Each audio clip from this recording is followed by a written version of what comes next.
AP.9 news ఛానల్ని అందరూ కూడా చూస్తున్నారు. బట్ అయితే చాలామంది సబ్స్క్రైబ్ చేసుకోకుండా చూస్తున్నారు. దయచేసి మీరు సబ్స్క్రైబ్ చేసుకోండి. నేను మరిన్ని మంచి వార్తలు ఇచ్చేదానికి నా వంతు ప్రయత్నంగా నేను ఖచ్చితంగా చేస్తాను. అదేవిధంగా మీరు లైక్ చేసి హైప్ చేయండి. అదేవిధంగా కామెంట్ సెక్షన్లో మీరు కామెంట్ని తెలియచేయండి. దీనివల్ల ఏంటంటే మన ఛానల్ సంబంధించిన వీడియోస్ బూస్టప్ అయి ఇంకా మిగతా చాలామందికి కూడా తెలిసే అవకాశం ఉంది. కనుక మీరందరూ కూడా ఆదరించాలని చెప్పేసి కోరుతున్నాను. Thank you. ముద్రగడ పద్మనాభం గారితో నా పరిచయం దాదాపు 48 సంవత్సరాల క్రితం నాటిది. మీకందరికీ తెలుసును, నేను నక్సలైట్ రాజకీయాలలో పనిచేసినటువంటి వాడిని. రాడికల్ స్టూడెంట్స్ సంస్థలో చాలా క్రియాశీలంగా వ్యవహరించిన వాడిని. 1978వ సంవత్సరం అప్పుడే ఎన్నికలు అయిపోయిన 3-4 నెలల తరువాత, శాసనసభ ఎన్నికలైన తర్వాత, ఈ కిర్లంపూడి పక్కన కేవలం 2-3 కిలోమీటర్లు కూడా ఉండదు, ఇంకా దగ్గరే. అది అన్నీ ఆనుకొని ఉంటాయి ఆ పల్లెలని. నా ప్రాణ స్నేహితుడు రమేష్ అని ఉండేవాడు. తను రాడికల్స్లో చాలా యాక్టివ్గా ఉండేవాడు. నేను రాయలసీమ రాడికల్ స్టూడెంట్స్ యూనియన్ ఇన్ఛార్జిగా పనిచేస్తూ ఉండేవాడిని. రాజ్ కుమార్ అని నాకు అతి గొప్ప స్నేహితుడు, నాకంటే ఒక 3-4 సంవత్సరాలు పెద్దవాడు. ఆ రోజున రాడికల్ స్టూడెంట్స్ యూనియన్కి రాష్ట్ర ప్రధాన కార్యదర్శిగా ఉండేవాడు. తను నన్ను పత్తిపాడుకు ఈ రమేష్ని కలవటానికి తీసుకువెళ్ళిన సందర్భంలో యాదృచ్ఛికంగా ఈ కిర్లంపూడి గ్రామానికి మేము వెళ్ళడం జరిగింది. ఈ రమేష్ అనే అతను నా స్నేహితుడు, చాలా పెద్ద ధనవంతుడు, గజపతులు. వాడు విజయనగరం రాజులు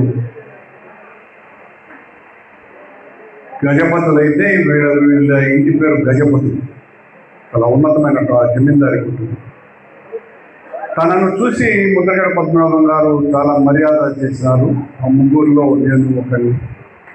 మొట్టమొదటిసారిగా ఆయన ఆతిథ్యాన్ని చవి చూసినాను. ఆ తర్వాత చాలా సంవత్సరాలు నేనేం ఆయన్ని కలిసింది లేదు. తర్వాత మళ్ళీ 90వ దశకంలో ముద్రగడ పద్మనాభం గారితో ఆ రోజున మీ ఇంటికి వచ్చాము. మీరు చూపించిన అద్భుతమైనటువంటి ఉపాహారాన్ని భోంచేసినాం, మర్చిపోలేనటువంటి సంఘటన. అంటే ఆయన పడ్డటువంటి సంతోషం కూడా నాకు, ఆయన పడ్డ సంతోషం కంటే చిన్న రోజు నేను పడ్డ సంతోషం చాలా ఎక్కువ. ఆ రోజు నుంచి నేను చాలాసార్లు ఆయన ఇంటికి వెళ్ళడం జరిగింది. సమాజం పట్ల ఒక బాధ్యత, తన కులం పట్ల ఉన్న ప్రేమ ఎంతదో, సమాజంలో నీతి ఉండాలని కోరుకునే ఆయన ఆదర్శం మరింత గొప్పది. ఎంత గొప్ప నిజాయితీ పరుడు, ఎంత ఆదర్శప్రాయుడు అంటే చనిపోయినాడు కాబట్టి మనం చెప్పుకునేటువంటి పొగట్ట కాదది. 100 కోట్లలో 2-3 ఉంటే అందులో ముద్రగడ పద్మనాభం గారు 100 నిజాయితీ విషయం. మాట నోరు జారింది అంటే ఆ జారినటువంటి మాటను అట్టే కట్టి పడేసుకుంటాడు. ఇది నా నోటి గుండా వచ్చింది, దాని మీద నేను నిలబడాల్సిందేనని. చిన్న ఉదాహరణ, చాలా సంఘటనలు ఆయన జీవితంలో జరిగాయి. విజయభాస్కర్ రెడ్డి గారు ముఖ్యమంత్రిగా ఉన్న రోజులలో ఈయన శాసనసభ్యునిగా తన కులానికి సంబంధించిన సమస్యలు తీర్చడం కోసమని పోలీసు వాళ్ళు వస్తారేమో, తీసుకువెళ్తారేమో ఇంటికి గడికి తలుపేసుకొని ఆ డబుల్ బ్యారల్ తుపాకీ ఇక్కడ పెట్టుకున్నాడు, రివాల్వర్ ఇక్కడ పెట్టుకున్నాడు. పెట్టుకొని 3-4 రోజులు అట్లే ఉన్నాడు. అంటే వస్తే ఖాళీ చేసుకుంటాను అని. అది ఆయన ఉన్నటువంటి పట్టుదల. అప్పుడు ఆ ప్రభుత్వమే దిగి వచ్చి ఆయన చెప్పినటువంటి డిమాండ్లన్నింటినీ కూడా నెరవేర్చుకుంటుంది. ఎక్కడ తను అనుకున్నటువంటిది సాధించాలనే మొండి పట్టు కాదు అతనిది. తను అనుకున్న మంచి పనిని సాధించాలనుకునేటువంటి మనిషి. ఆయన అనుకునేది మంచి, మూర్ఖంగా పట్టుబట్టేటువంటి రకం కాదు. మంచి అనుకుంటాడు, ఆ మంచి కోసమని ఎంత త్యాగానికైనా వెనుకంజ వేయనటువంటి ముందరగానే అవకాశవాద రాజకీయ నాయకుడైతే 78 నుంచి ఈ రోజు వరకు కూడా మంత్రిగానే ఉండేవాడు. ఈ 48 ఏళ్ళుగా అంత గొప్ప వ్యక్తి. ఆ అవకాశవాదం అన్నది ఈషన్ మాత్రము లేదు కనుకనే ఆయన గొప్ప మంత్రి పదవులు అనుభవించకపోయి ఉంటారు. ఈరోజు చనిపోయినా కూడా తెలుగు వాళ్ళ హృదయాలలో జీవిస్తున్నాడు అంటే ముద్రగడ గారి ఔన్నత్యం, వ్యక్తిత్వం. ఎవరినైనా కూడా కలిసి వేసేటువంటి మంచితనం అది. నేను రాజకీయంగా పెద్ద చెప్పను కానీ ఆయన ఆదిత్యాన్ని గురించి నేను చాలా విషయాలు ఆయనతో మాట్లాడడం జరిగింది. జగన్ గారు మళ్ళీ రాజకీయాల్లోకి వచ్చిన తర్వాత నేను 3-4 సార్లు వెంటనే వాళ్ళ ఇంటికి వెళ్ళి మీరు కూడా రండి, ఓదార్పులకి రండి అంటే నా మాట కాదని లేక తను వచ్చినాడు. మళ్ళీ తనకేదో నచ్చక వెళ్ళిపోయినాడు.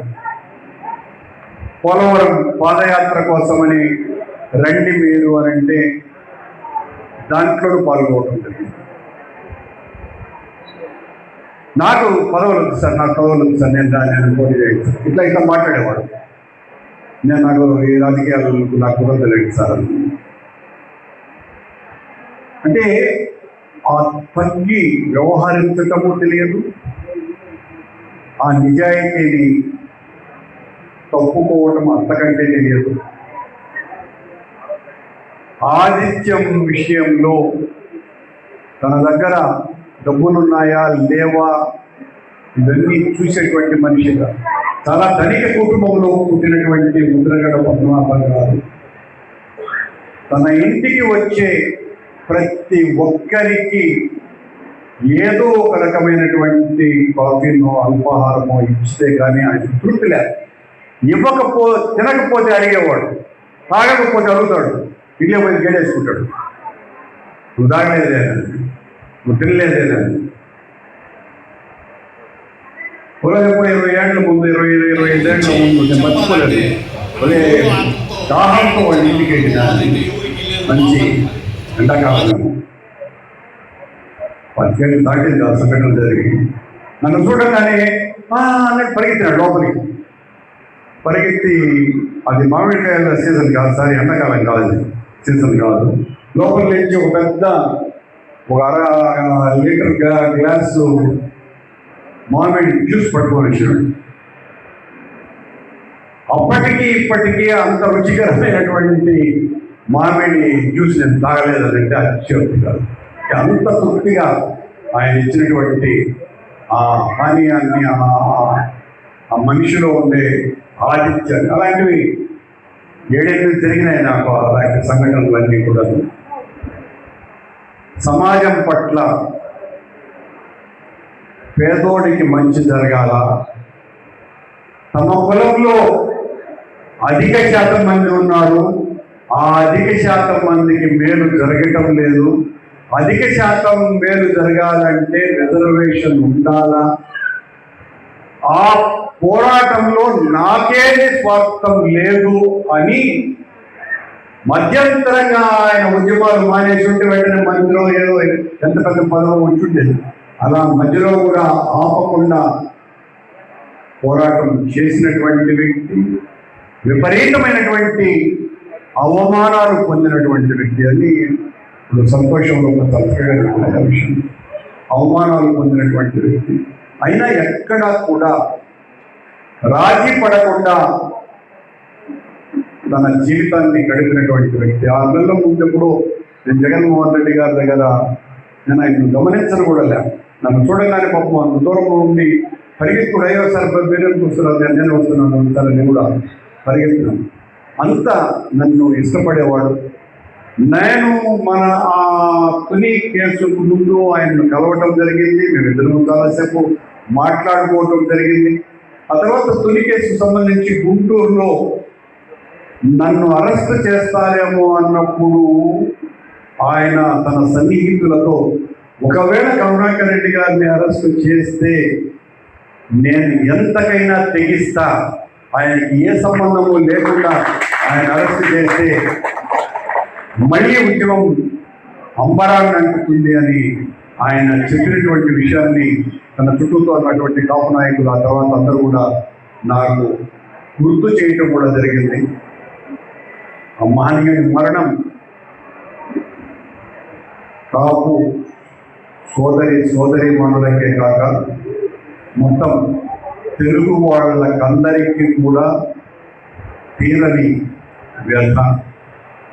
ఆయన ఆశయం ఆఖరు రోజులలో జగన్మోహన్ రెడ్డి గారు మళ్ళీ ముఖ్యమంత్రి అవ్వటం. అదే ఆ కోరికతోనే ఆయన వైఎస్ఆర్ కాంగ్రెస్ పార్టీలో చేశారు. జగన్మోహన్ రెడ్డి ముఖ్యమంత్రి కావాలా అన్నటువంటి ఆయన కళల్ని మీరందరూ కూడా ఇక్కడ ఈరోజు ఈ సమావేశాన్ని ఏర్పాటు చేసినటువంటి బాలాజీ గారికి సహా కాపు సోదరులు సోదరిమణులు అందరూ కూడా తీర్చడానికి నడుం బిగించడమే ఆయనకు మనమందరం మీరందరూ ఇచ్చేటువంటి ఘన నివాళి అని తెలియజేస్తూ